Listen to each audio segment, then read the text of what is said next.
Alexandre Bacro, bonjour. Bonjour Jocelyne. Le mercredi, place à la sexologie, c'est comme ça qu'on dit? Oui, la sexologie, c'est la science qui étudie la sexualité, donc oui, Dans la sexualité, il y a bien sûr la communication, c'est important. c'est la base de tout. Et d'ailleurs, la sexualité, c'est une forme de communication. Et je rappelle que la communication, ça peut se passer soit par le verbe, hein, par la parole, mais aussi par le toucher. Donc un couple qui ne communique plus, en général, il ne se passe plus grand-chose non plus, parce qu'on rentre aussi dans l'intimité par le toucher et par la parole. Alors la communication, c'est pas forcément les grands débats philosophiques. Une forme de communication, c'est déjà le matin, on peut se saluer, on peut se dire bonjour, on peut se faire un petit bisou. C'est déjà suffisant au réveil, hein, tant qu'on ne s'est pas brossé les dents, puisque je rappelle que dans la sexualité, on doit toujours avoir une hygiène irréprochable, s'il vous plaît. Donc le matin, le petit bisou, c'est très bien. Mais évidemment, dans la journée, messieurs, mesdames, n'oubliez pas de temps en temps le beau gros baiser langoureux. C'est toujours interpellant de voir que dans des couples, après un certain temps, ce que j'appelle, vous savez, le bon vieux roulage de pelle, eh bien c'est quelque chose qui n'existe plus. Pour beaucoup de couples, c'est quelque chose qu'on faisait au début et puis on fait plus par la suite. Et Pourquoi? c'est parce qu'on va dire ah ben non, c'est pas de notre âge mais non, la sexualité, je le rappelle, n'a pas d'âge. Donc la communication, c'est aussi par exemple pendant la journée pour les couples qui sont bien, c'est de s'envoyer peut-être de temps en temps un petit texto, de prendre des nouvelles de l'autre. Le soir, quand vous revenez du travail, s'il vous plaît, ne revenez pas à la maison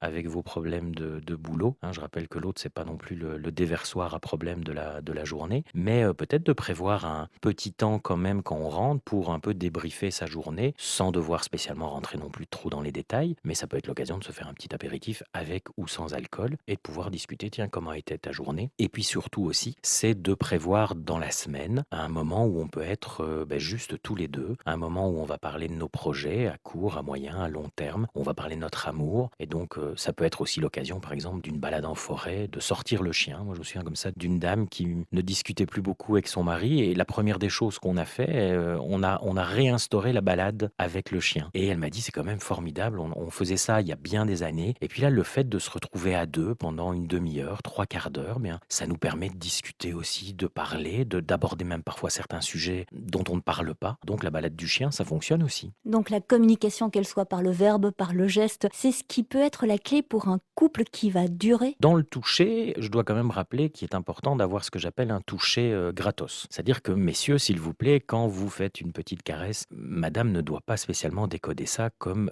ah, ça y est, il a envie de plus, hein. C'est donc d'apprendre cette gratuité. Comme aussi au niveau, je dirais, des compliments qu'on peut se faire. Alors, les compliments, on peut s'en faire évidemment. Le dosage est important. On peut complimenter son épouse avec parcimonie. On peut aussi apprendre à se complimenter soi-même, hein. À partir du moment où madame se regarde dans la glace, évidemment, c'est pas de commencer à relever les défauts en disant ah regarde, j'ai ici un peu de cellulite, là ça ne va pas, parce qu'évidemment à un moment donné vous êtes en train d'un peu scier la branche sur laquelle vous êtes. Donc c'est de dire regarde, je suis quand même une belle femme, et donc de pouvoir voilà se complimenter aussi avec parcimonie et quand c'est justifié aussi. Sinon, c'est vil flatteur. Oui, et puis sinon ça perd de sa saveur à un moment donné. On se retrouve la semaine prochaine On se retrouve la semaine prochaine. avec autant de saveur. Écoutez, avec vous c'est toujours un plaisir.